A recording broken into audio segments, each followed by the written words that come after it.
Peace, peace, peace, peace, peace. It's your boy Grandmaster Sire back at you again with another video. We in the building. Well, I would say we in the building, but we're really in the car. But check this out. I ain't got my little, introduction all the way together yet. But when I get my introduction together, it's gonna be real fly. But check this out. I'm just stopping through because, man, it's been a minute since I've been on the scene. You know what I mean? It's been a minute since I've been on the scene. And so I just want to share some of my energy with y'all. You know, it's the beginning of the week. It's Moon Day. And, and we loving it. Had a really interesting weekend. Took my kids to the museum. Had a very interesting time at the museum. Had a real interesting time at the museum. You know, when I'm in the museum, I go off into teaching mode, fully teaching mode. And, you know, I guess where I'm at, on my side of the world, I'm in Ohio. You know, my part of Ohio, you know, it's really seen from a guy that looked like me, you know, to be able to disseminate information, you know, the way that I do.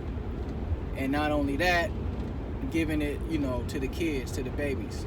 So, you know, that was real interesting, man. It was a real interesting experience. It was a real interesting feedback. You know, I was received, you know, with really good feedback, you know, by the workers and things of that nature. I could tell, you know, that they liked my energy and they see me as an interesting person. So, you know, that was pretty cool.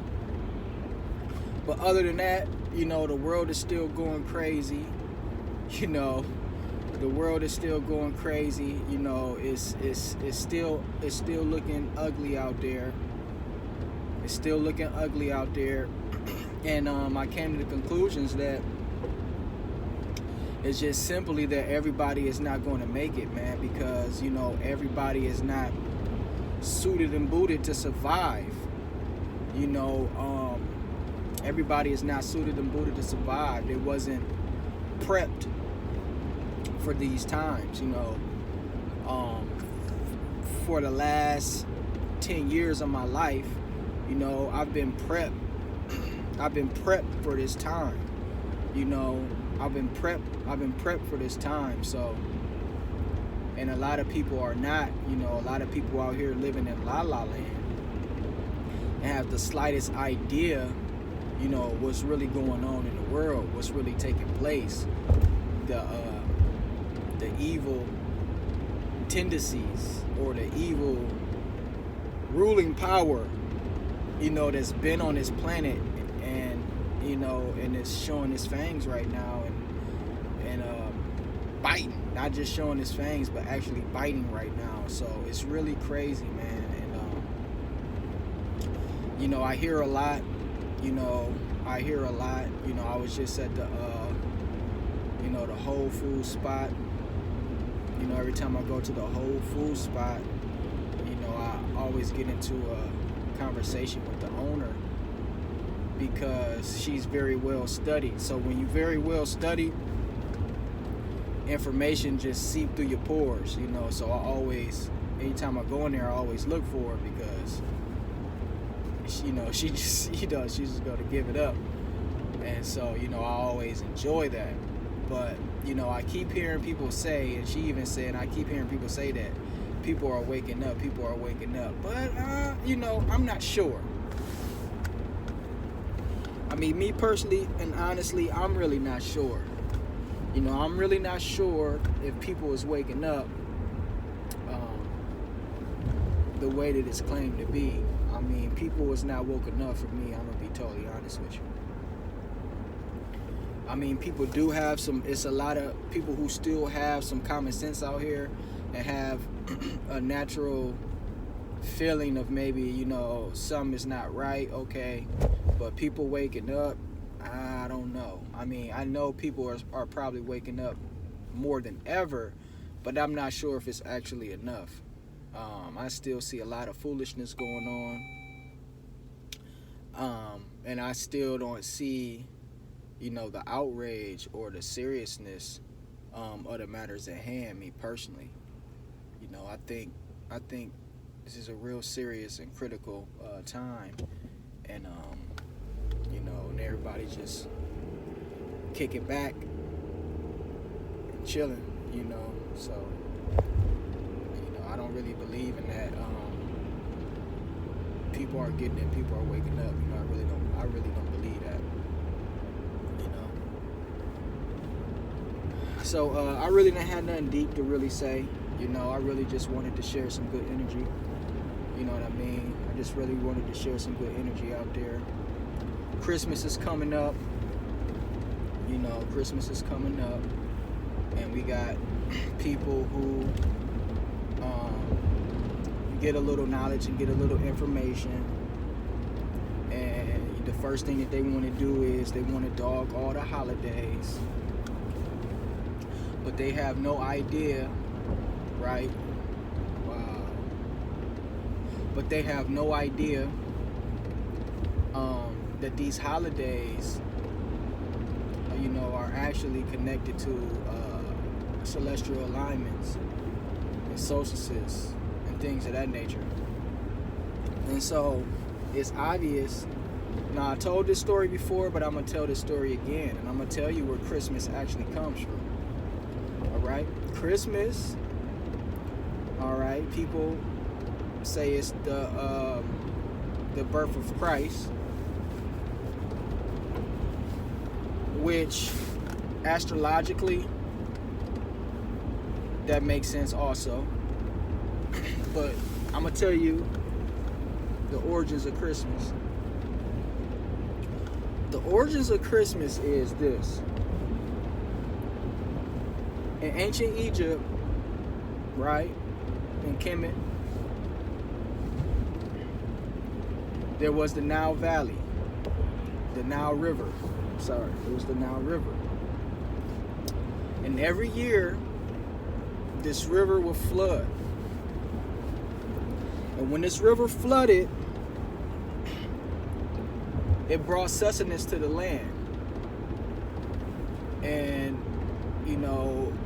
and this would have a major effect on the crops and a good yield and just a good year and all of those things. And so, right before the flooding of the Nile, the Sirius star will be seen in the sky. And when this Sirius star is seen in the sky, this marks the new year, and it marks the flooding of the Nile, and it was tied to and related to wealth and abundance and security for the next year, and sustenance, for the civilization. And and not only that, the ancient Egyptians, they had their calendar, or their yearly calendar, was tied to the seasons. So I believe they had 3 seasons, and 3 seasons, 10 days in a week. And and for the last 5 days of the year, these last 5 days of the year was devoted to an actual netcher. So each netcher will get a day. These are the last 5 days of the actual year. All right, and so this is where your Christmas comes from. This is where your Christmas comes from, because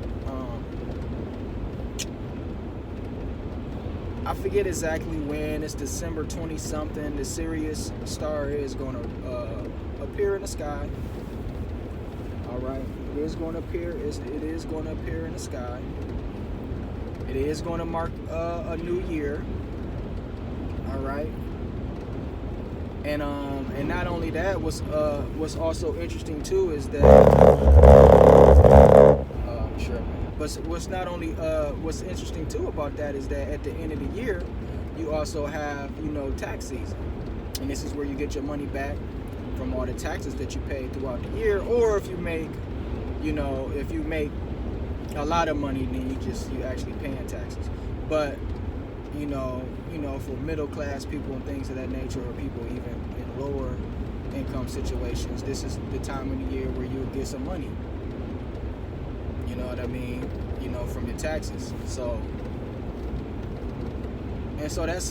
to me, I feel like that's kind of tied to the now situation, because the now brings sustenance, to the civilization. You dig? Yeah. And so it's said at the winter solstice that the sun becomes starts the process of becoming stronger. All right.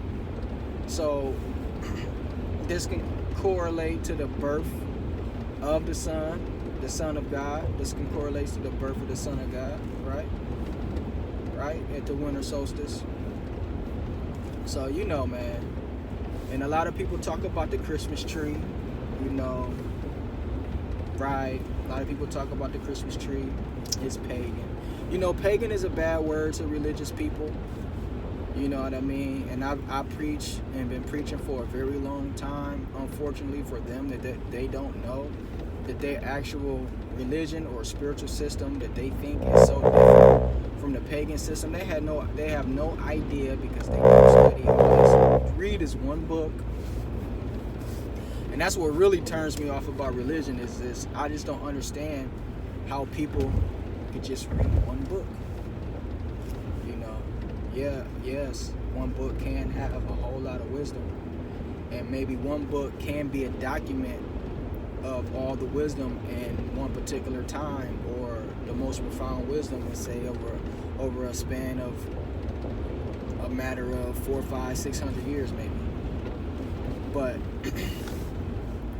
not just one book, man. But anyways, so these religions come from and come out of the pagan system, all right? And it just so happened that rulers and people that had the power to do so actually changed the religion, because they had the power to do so. And this is how religions get changed. The religions get changed through rulers and conquerors and things of that nature. But yeah, they have no idea that their religion come out of a pagan system. They have no idea. They have no idea that that's the origin of what they believe in. But a lot of people talk about the Christmas tree. Yes, the Christmas tree is tied to Odin. I don't know if y'all know who Odin is. Odin is a deity, which was a Christ-like figure, because he was, I guess you can kind of say, like, sacrificed, right? And I don't remember the story fully, but I remember reading it in Secret Teachings of All Ages, Manly P. Hall. He talked about Odin and how he was pierced in the liver and things of that nature.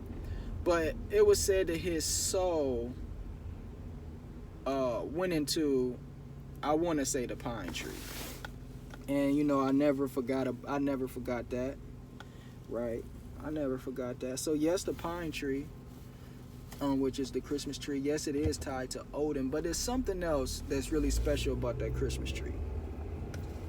All right. And most religious people, they think deities from other religions is some demon or something like that, because all of these, like, deities, they come from an older deity. It might be a spin-off, but it's just that when another group of people kind of get the information somehow, some way, they just formulate it in their own way, into their own understanding. So a lot of these deities is really similar, just like Jesus and Osiris is similar, right? Because the concept of Jesus, as far as the mythological, because there's three Jesuses. All right, there's actually two Jesuses. Well, three Jesuses. One is the mythological mystical science aspect of Christ. Then there's the two guys, right? The two guys. Well, there's been many Christ figures, but there's the two guys from back in those times that can correspond to an actual Christ figure. But the mythological part comes out of ancient Egypt, right? And that has a lot to do with Osiris, the setting of the Osirian drama, right? And you won't really know too much unless you study ancient Egypt and unless you study the Gnostic tradition, because the Gnostic tradition is the purest teachings as it pertains to Christ, and you really understand and know what Christ was. And Christ is very relatable to Osiris, because when you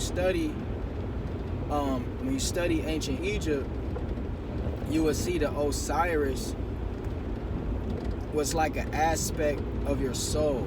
It was like an aspect, because everyone was an Osiris. Once you transition and to make it to the heavenly realm, you become an Osiris. So Osiris was just an aspect of your soul. That's why I preach that people really don't know that they are Jesus. Jesus is your higher self, your higher soul. That's that's what Jesus is in one aspect, right?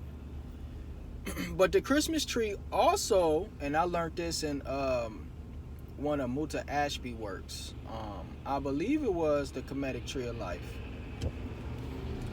But he talked about how the Christmas tree also was a symbolism of the chakra system, right? In the chakra system, of course, you got 7 main chakras, starting at the root chakra all the way to the crown chakra. And these chakras are said to be wheels of light, right? Wheels of light. And that when the Kundalini or the coiled serpent is released, this energy is released, it travels up the spine and starts spinning these wheels of light, all right? And therefore you become enlightened. So he said that this Christmas tree corresponds to that, when you have the reefs going back and forth, and the bulbs is symbolism of the chakra system, and the reefs is the Ida and the Pingala and the Kundalini, going up what I believe is called the Shushama, that rises up to the star at the top of the tree. The star is lit up. This is symbolized of the crown chakra, all right? And so, and what's another important thing was to understand is that when you're talking about chakras, it's really not a physical thing. Some people like to tie them to the glands, but it's a way to, I guess you could kind of say metaphysically, speak about a process that takes place, through what is called pranayama and different practices, and through, obtaining enlightenment, through these ancient practices. And these chakras is corresponding, to different levels of awareness, different gateways to states of consciousness and things of that nature. So these gates of consciousness is kind of like theorized on paper, as a way to teach about them and to actually see something that really can't be seen. You can't see a chakra. You can't see the energy rising through the body. You can't see that. But in order to teach about it, you have to create something. You have to create something to actually show what's going on, to show something that really can't be seen. Hopefully, that's a detailed or a good way of describing what's really going on. The whole concept of raising Kundalini, it's all about cosmic consciousness. It's all about obtaining cosmic consciousness. And obtaining cosmic consciousness is what? What is cosmic? So if you're talking about cosmic consciousness, what is cosmic? So now you're talking about aligning yourself with the cosmos. Because it's a macrocosm and a microcosm. And so the microcosm needs to be in line with the macrocosm. You dig what I'm saying? So really that's what it's all about, cosmic consciousness. So is learning astrology, knowing, saying, when this planet is in this house, this means that. When this planet is in this house, this means that. Is that cosmic consciousness? No. It's not. That's not cosmic consciousness. Now, that's not a bad science to have under your belt if you really can understand it and really get deep into it, and not do it in a commercialized way, you know what I mean? Because astrology is very commercialized, and it's really losing its potency through the commercialization. But cosmic consciousness is what's taught by the Gnostics, which through Gnosis, and this is what is trying to be taught, through the Kundalini yoga and through meditation, is to obtain cosmic consciousness. Is to, well, yoga means to unite. All right, religion means to unite. All right, so you trying to unite and become one with that deity, that God, that consciousness. You really want that thing to become one with you. All right, so now you're getting into deep levels of spirituality. All right, you see scary movies about possession. I even seen some karate flicks. It was a show where this dude, he had like the powers of his ancestors. All these spiritual masters and teachers, they went inside of him, and he gained magnificent powers in martial arts. So this is a secret. This is a secret, and to align yourself with this cosmic consciousness, to align yourself with these energies, and to allow those energies to do what? Inhabit you. All right. So I think I'm gonna shut down. I got to talking a lot. Peace. If you like this, man, subscribe to the channel. Thumbs up the video. I should be saying this at the beginning of the video, not the end of the video. But social support. Do what you gotta do. Thumb up the video. It's not a hard thing to do. Peace. Till we meet again.